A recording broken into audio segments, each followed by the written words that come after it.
I'ma bounce back like a ricochet. I'ma bounce back like a ricochet. I'ma bounce back like a ricochet.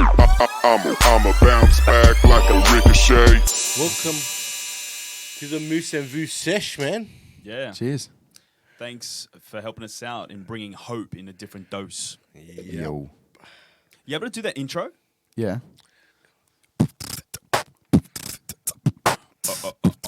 I'ma bounce back like a ricochet. I'ma bounce back like a ricochet. Bounce like a ricochet. I'ma bounce back like a ricochet.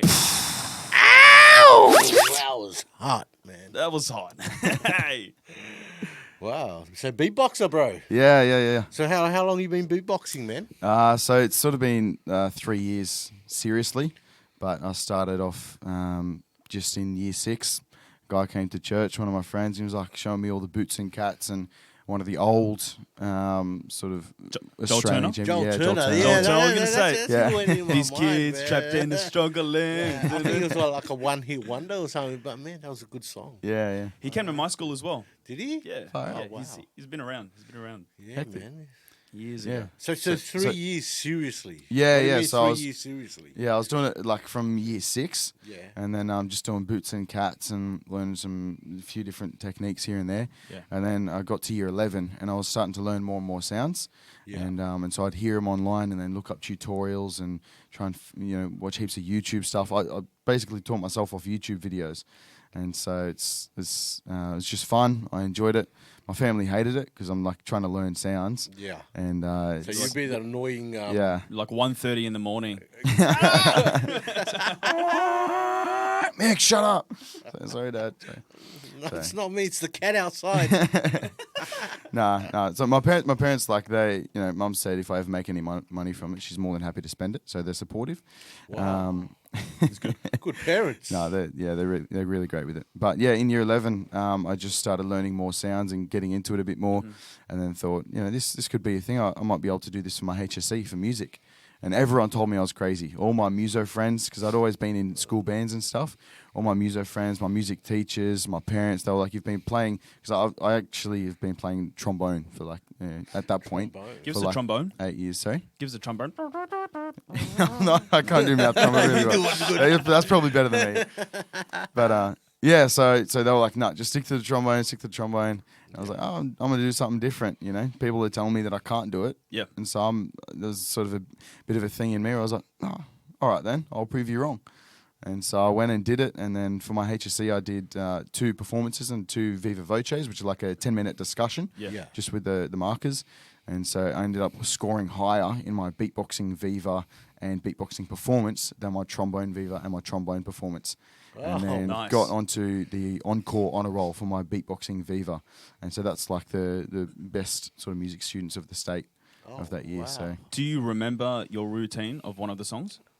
yeah, so I actually got an idea off Toby Mac's song "I Just Need You." Okay. So just that melody. Da, da, da, dum, So dum. who is Toby Mac? Toby Mac. Yeah, I don't Artist. know Toby Mac. Christian artist. Oh man, Man, I don't know.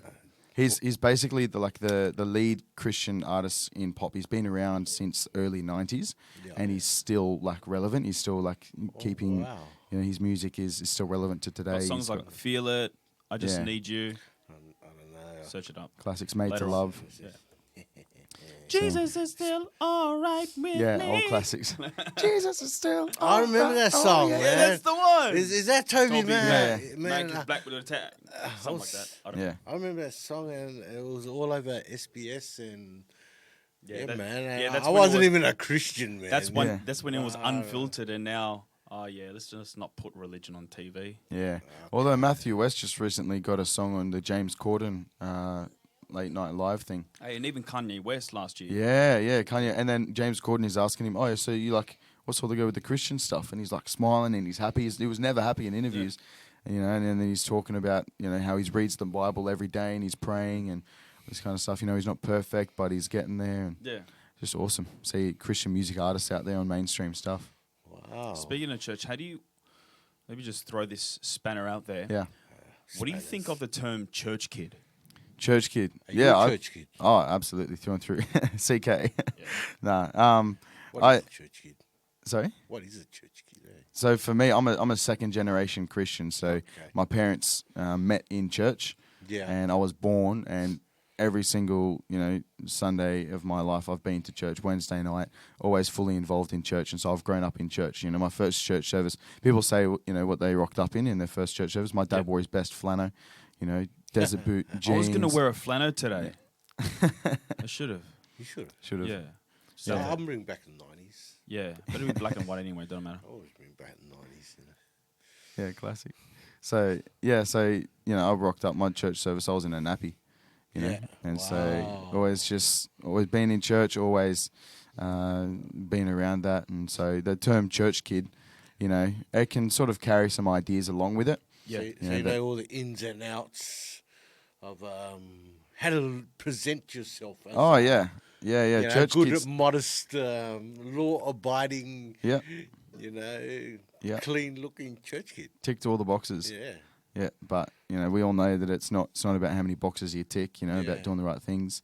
It's about your heart, and so a lot of church kids, unfortunately, they miss that because they've grown up in the presence of God, Yeah. and so a lot of people that they live in the world and then they come and get saved. They have that massive Contrast. light and dark, the massive contrast between a life without the presence of God and then a life with the presence of God. Yeah. But with church kids, it's not as simple, as that, if you want to put it that way. And so church kids really need to. They've got such a blessing, man. Upon their lives, just from growing up in church and having that covering from their parents. But then there's also, a bit more of a thing on them that they really need to dig into God and really need to push for that relationship with God, because they might not feel that massive change, Yeah. But there's definitely a point, that I made a decision as well. And so I know some church kids, maybe not lots, but some church kids are sort of like, well, I've always grown up in church, and so I'm a Christian. I'm like- going to heaven because my parents are going to Yeah. heaven. That's fine. I've And been good. I haven't I'm done born nothing as a bad. Christian. Mm. Yeah. Yeah, but the reality is that's not true, is it? Oh, We that's all right. know that. That's right. You're a dirty, rotten sinner just like me. That's right. You know. That's You it. look the goods, you play the part. That's you it. know, Chris- Quack like a duck, Church- sound like a goose, but Church kids are the best actors. yeah. The best actors. They'll raise their hands, they'll clap, they'll sing, they'll say all the right words at church, Yeah. But if their heart's not in it, the rest of the week they'll just be doing whatever they want. Yeah. At school, they'll be swearing along with the other kids, going along Yeah. to parties, whatever. I'm not saying all church kids, but Double I'm just agent. saying that is a commonality with a lot of church kids, that they feel like, they can be one person at church and Yep. another person during the rest Living of the week. two lives. Yeah. Yeah, absolutely. Yeah. And were you living two lives? Yeah, I definitely got to a point where I was hiding stuff in the background, and I'm as a muso, I like feeling the music, and so there's some musicians that play and they can play perfectly what's on the score, and they can play perfect notation with perfect technique and all that kind of stuff. But I like to focus more on the feel of the music. Yeah. So I'm a lot more sort of emotional with the music, and I like Yeah. the swell of it. So in church, I lead songs at church at the moment. And so I on Sunday nights, and so I try and like build it up, and then hit the chord, and then it goes into the chorus, and boom, and you go loud, and then build and fade it off to soft. And so I like moving with the music, and feeling the music. And so with a common trait in my character is sort of doing Go things with or making emotion. decisions off my emotions. Yeah, which in church and in a right way with God and in that relationship with God, that's great, because I feel like I can sort of connect to God on an emotional level. But when it comes to making decisions away from God and in private life, I've made some not so good decisions just based off my emotional sort of tendencies. And so, How long had this been going on before you came to a spot where you say, man, I'm just as bad as the rotten sinner out there. And yeah, so I think it's I don't come to that realization in your life. yeah. So when I was 12, that was when I first sort of made a decision. And that's when I publicly, put my hand up, answered the altar call, and I was like, yeah, I need to get my heart right with God, and had a revelation that it doesn't matter if I'm a church kid. It doesn't matter, if I've been a drug dealer, if I've spent 19 birthdays in prison, it doesn't matter what your background is. You still need that relationship with God. I don't know who you're talking about there, but Oh, just someone. That guy. Yeah, that guy. You got interviewing earlier. Yeah, so when I was 12, I made that first decision and decided, you know what, this is what I'm doing. Mum and Dad have always said you can't piggyback your way to heaven, and so I've always been like, yeah, no, that's fair enough. I work at Hungry Jack's. That doesn't make me a burger, just because I go to church, that doesn't make me a Christian. Doesn't make you Hungry Jack either. That's right. Doesn't Or a make me Big Jack. Shout out Macca's. It's a mega Jack. So yeah, there was, from 12, I sort of made that decision. But then, there's, as in everyone's Christian walk, there's ups and there's downs. And then towards the end of high school, the start of uni, sort of came to a, serious point where I was living, for a considerable amount of time, for a number of months, I was living this double life. Yeah. And my parents had no idea. As church kids, you know how to put on a face. You know exactly what people want to hear. You know sort of how to go about the conversations. So when you say living a double life, what kind of things were you doing, man? So yeah, for me it wasn't like drugs. It wasn't alcohol. I've never had a drug in my life, other than prescribed drugs. Yeah. I've never had a sip of alcohol, any of that kind of stuff. But That's amazing. My sort of thing, again, it comes back to the emotions, and so I like things that feel good and relationship type stuff. And so I got talking to a girl, and then it sort of just went downhill from there, and things just spiraled out of control. I ended up in situations that I never thought I'd be in, that I'd always said no, never, I'm never doing this, I'm never doing that, and I just it's always a slow fade. And so maybe over time I'd become complacent in my Christianity. I hadn't kept up the basics of reading my Bible and prayer every morning, even though I was still in church. And it's interesting, during that whole time that I backslid, I never missed a church service. I was always there. The only sort of one thing was that I wore like jeans and a t-shirt to church, which for me as a church kid was like, whoa. You're not wearing a suit and tie, because it's always a suit and tie. Because you want to take people seriously. That's what my dad's always said, is that he wears a suit and a tie because not for some religious thing, but because he wants to be taken seriously. And it's like, this is church. I want to be taken seriously. God's serious. I'm serious about God. And so for me, I wanted to follow in that. So I was wearing a suit and tie, all that kind of stuff. But then this couple of services, I didn't wear a suit and tie, and people noticed that. Yeah. Like, bro, you all right? Is everything all right? And I'm just like, oh, yeah, well, I'm just going through stuff or whatever. Man, it's interesting how you say, just then when I asked you, and you said, man, when you were backsliding, it wasn't drugs, it wasn't other things, alcohol, or going out and running amok. And, end of the day, sin is still sin. That's it. Even though you backslide, a lot of people, think, oh yeah, this backslide. I was going back to smoking, drinking, getting high. Yeah, but, it's not so much as the drinking or the drugs or the alcohol, but it's the motive behind it. Yeah. So essentially, it's the same thing. You're not you're not as worse as a backslider. I mean, there's no levels to this backsliding business. You're either you are or you aren't. Yeah, you're in or you're out. That's right. And that's something that I'd always had that perspective, is that I'm either in or I'm out. Yeah. And so I was definitely out at that point.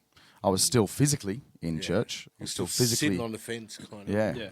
Now, to all those who are listening, okay, he's Mick's just just had a little different dress code, and there's probably some other people thinking he's just wearing something different. What's the matter? Yeah, there's a motive behind it. Yeah, it's the heart. Yeah, it's the heart, and God looks at the heart. And so, for me, my heart was out of it. Yeah, and so for me, that was a definitive thing where I was like, my heart's not in this. My heart's not for God.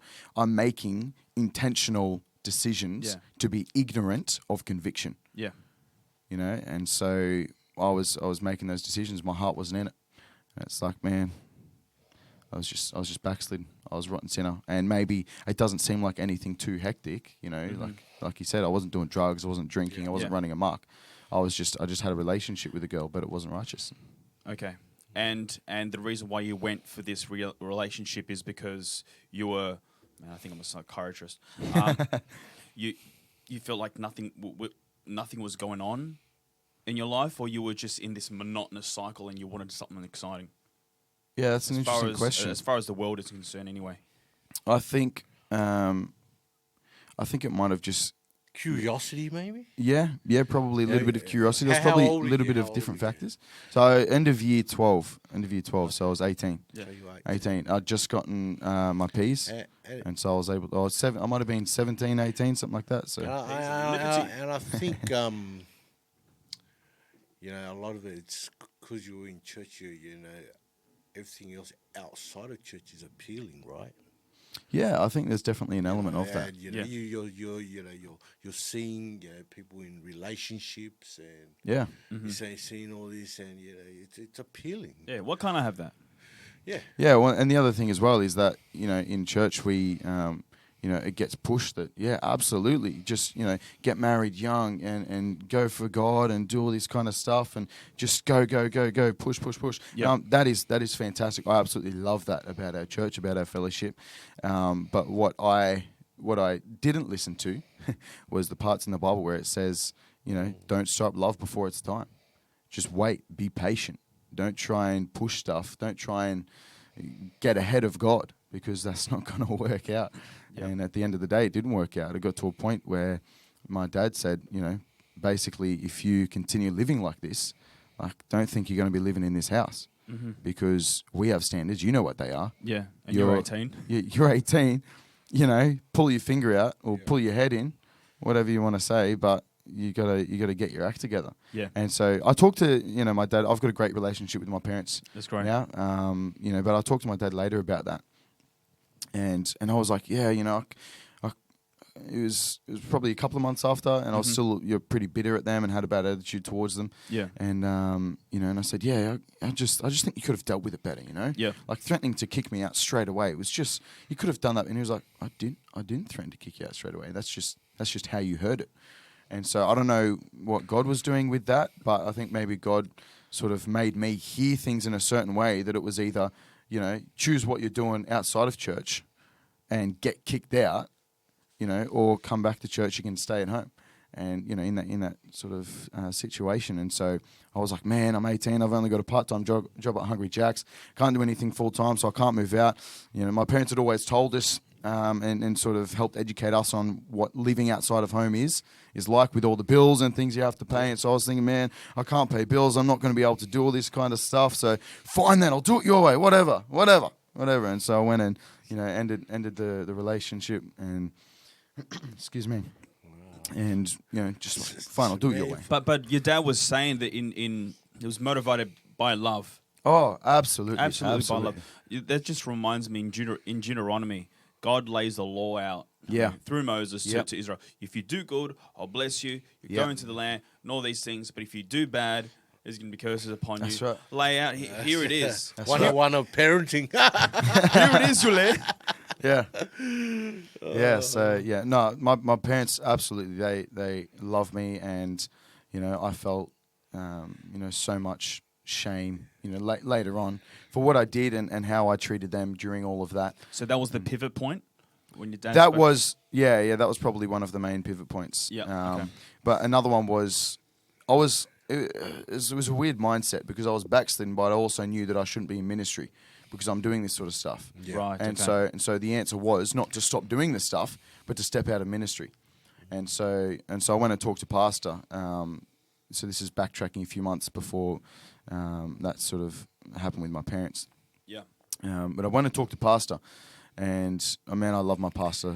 Shout out to Pastor Staples, absolute legend. He's so wise. He's so just on point with everything, Yeah. And so I sat down with him and basically told him what was going on. And I said, I need to step out of ministry because I know that it's not ministry standards, whatever. And then he just said to me, so you're choosing this over God? And just let it hang. And I was sitting there kind of like, just sort of blubbering and trying to make up some excuse, but knowing that there is no excuse, that's exactly what I was doing. Wow. And so it was like, that was one thing, and then... So was that the wake-up call? Yeah, I mean, it was convicting, but that whole time though, I've gotten used to ignoring conviction.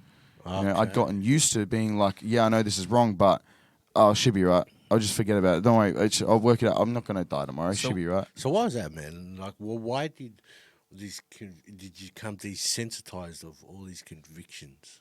Well, like, Did you was your relationship with God? You know. yeah, well, it's like that parable where the man built his house on the sand and a man built his house on the rock. And the man who had the solid foundation, when the storms came, you know, when temptation came, he was solid. But on the sand, you know, the guy with poor foundations, his house got washed away. So that was like me. Temptation came and I had very poor foundations. You know, I hadn't spent the time in my relationship with God really digging into, you know, who God wanted me to be and God's will for my life, and hadn't spent that time building the foundations. And so when temptation came, I was just like, yeah, sure, and just got washed away.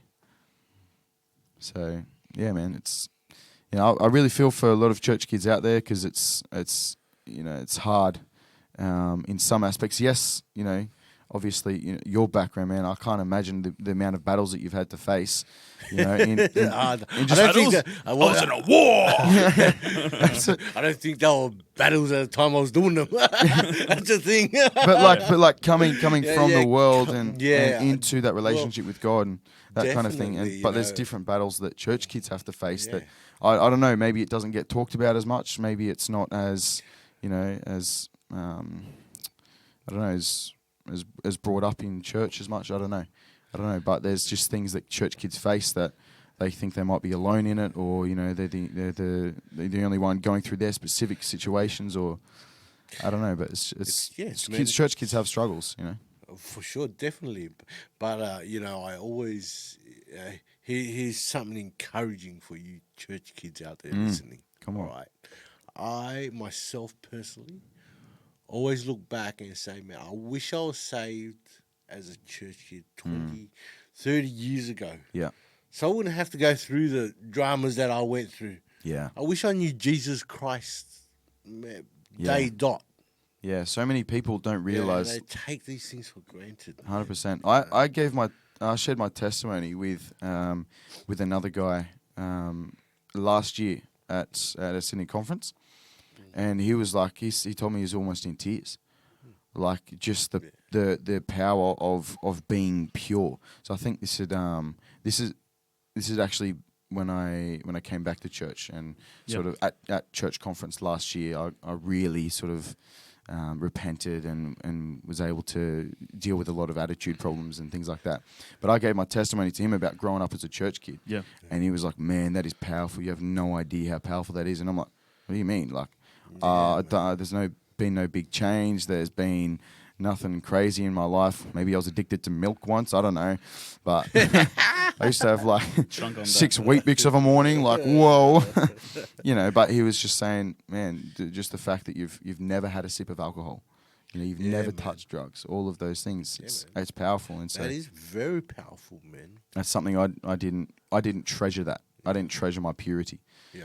And man, that's like you were saying. I wish I could go back, and I wish I could just, you know, slap myself around a little bit, wake up yourself, you know, and realize how powerful a testimony of purity really is. Yeah, that's right, man. Absolutely, man. How has